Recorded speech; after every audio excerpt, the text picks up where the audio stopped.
صاحب زمونږ دلته کې یو ایم ان ای منتخب شوی مراد سعید توپاقي وزیر دی د هغه ډېر زیات کلاس لري نو د هغه قادر پټیل نه ما نن دا تپوس کوو خصوصي م دې خبرې ته راغلم چې یاره زموږ د سوات د ایم پي ای تا ایم ان ای ولې تا دونه رایسار کړم د دې جواب که تاسو راکړئ زمون ګورنمنټ راغی نو موږ انشاءالله مخکې غریب الله پنشن نوکریانې او په تنخواګانو کې اضافه کړه دا هر سړی وایي د پاکستان هر سړی دا وایي چې کله د پیپل پارټي حکومت یې پنشن هم زیاتې شي او نوکریانې هم ورکړی شي او غریب عوام ته ریلیف هم میلاو شي نو موږ دا اواز ځکه اوچت کړی دی چې غریب عوام ډېر زیات په تکلیف کې دی او ټول کور په کور چغې وباسي نو چې څو پورې خلک لږ ګزاره کېده نو موږ لږ دونه نه موږ پرې چې 15 کاله پوره کړي چې دوی خپل دغه پاور شو کړي دغه هم چې صفا الیکشن وشو داندلی ونه شوه او که صفا الیکشن وشو نو انشاءالله پاکستان پیپل پارټي بلاول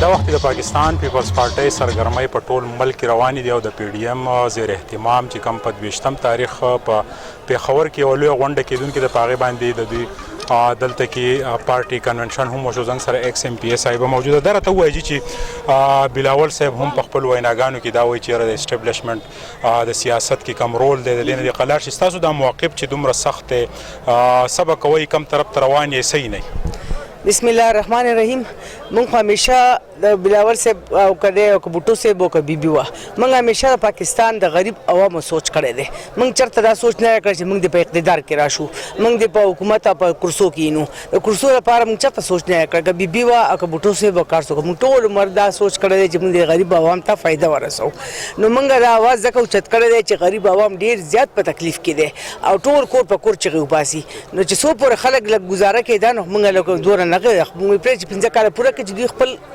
دغه پاور شو کړي صوبایي اسمبلی کې ستاسو چې دی او تجربه او د غریب ولس لپاره تاسو اواز هم پورته کړی قانون سازي هم شي دا وخت د اسمبلی د ماحول ته به کم نظر یاره جي خو چې کله م تپوس کوم په خپله خو خدای شته زه اسمبلی ته بیا نیم تللی خو چې کله اسمبلی هغه خلکو نه سیکرټري صاحب نه او د هغې نه تپوس کوم چې څه حالات نه وایي چې بیبي ډېر بد حالات دی یو ټک باندې په کار نه پوهېږي نه بلد دی راپسې راوستلي دي نه په کارونو پوهېږي نه په چل پوهېږي بس راځي په سیټونو باندې کښېني سیټونو کښېناستو طریقه ول هم نه ورځي چې خپې غځولي داسې ناستي نو کوم غریب ولس خو هم چې دی د یو لوی مهنګۍ سره مخامخ دی په خپله هم یو کور چلې کله چې سودا راشي نو بیا یقینا چې د هسبنډ طبیعت هم خرابي ورسره نو دا کم ولس چې ستاسو سره دا خو ټول غریب خلک دی دیاړي مار دي آیا د دې دپاره تاسو صحیح نه مستقبل به ټیک شي که نه داسې انشاءالله که زمونږ ګورنمنټ راغی نو موږ انشاءالله مخکې غریب الله پنشن نوکریانې او په تنخواګانو کې اضافه کړه دا هر سړی وایي د پاکستان هر سړی دا وایي چې کله د پیپل پارټي حکومت یې پنشن هم زیاتې شي او نوکریانې هم ورکړی شي او غریب عوام ته ریلیف هم میلاو شي دا پټه خبره نه ده چې څونه حکومتونه زموږ تېر شوي دي پای کې آن د ریکارډ دا خبره ده چې موږ هم دا کارونه کړي او د دغې دپاره موږ بیا هم وایو چې خدای پاک دې زموږ ګورنمنټ زموږ لپاره نه د دې عوامو لپاره د خدای داسې ګورنمنټ راوستی کړي چې هغه د خلکو له دې غریبو عوامو لپاره سوچ کوي د دې لپاره سوچ نه کوي چې زه په اقتدار په کرسۍ کښېنم او دوی ځانه میډل مینونه کتلي دي او په هغې باندې نوکریانې خرڅوي جوابونه خرڅوي او چې څه نمونه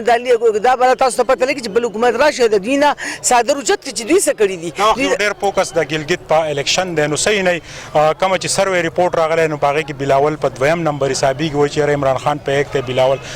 کم ریپورټ چې شایع شوی دی نو تاسو په کم نظر ګورئ د ګلګت یاره جي زه وایم چې که صفا الیکشن وشو داندلي ونه شوه او که صفا الیکشن وشو نو انشاءالله پاکستان پیپل پارټي بلاول یو میاشت هلته تېره کړه تقریبا 15 ورځې تېرې کړې انشاءالله تاسو چې کوم جلسې نه هغې نه دا عوام چې راځي دا ظاهر چې ووټ په هم دغه عوام ورکوي اخري کوېسچن دا کوم چې دا د پارټۍ تاسو کنونشن و دا دومره پبلک ولې رالو دوی په څه مایوسه دي چې تاسو ته دونه راغونډ شول دا موږ ته ځکه مایوسه دي چې دوی قادر پټیل په دغه باندې راغلو چې هغه به راروان خو چونکې هغه بیمار دی او هغه رانغی نو دوی په دغه باندې خفه شو چې هغه خو یو خپل یو ویژن دی یو خپل یو سکوپ دی هغه خو جدا خبره ده د هر سړي خپل یو کردار دی هغه کردار دپاره دوی راغلو دوی چې موږ فیس ټو فیس په هغه وینو هغه به موږ ته څو خبرې وکړي نو په هغې موږ هم مایوسه یو په هغې موږ هم خفه یو چې ووایي چې دا قادر پټیل صاحب زمونږ دلته کې یو ایم ان ای منتخب شوی مراد سعید توپاقي وزیر دی د هغه ډېر زیات کلاس لري نو د هغه قادر پټیل نه ما نن دا تپوس کوو خصوصي م دې خبرې ته راغلم چې یاره زموږ د سوات د ایم پي ای تا ایم ان ای ولې تا دونه رایسار کړم کړم د دې جواب که تاسو راکړئ ښه به وي. یاره جی دې جواب ذکر شي زه په مرکز کې هم نه یم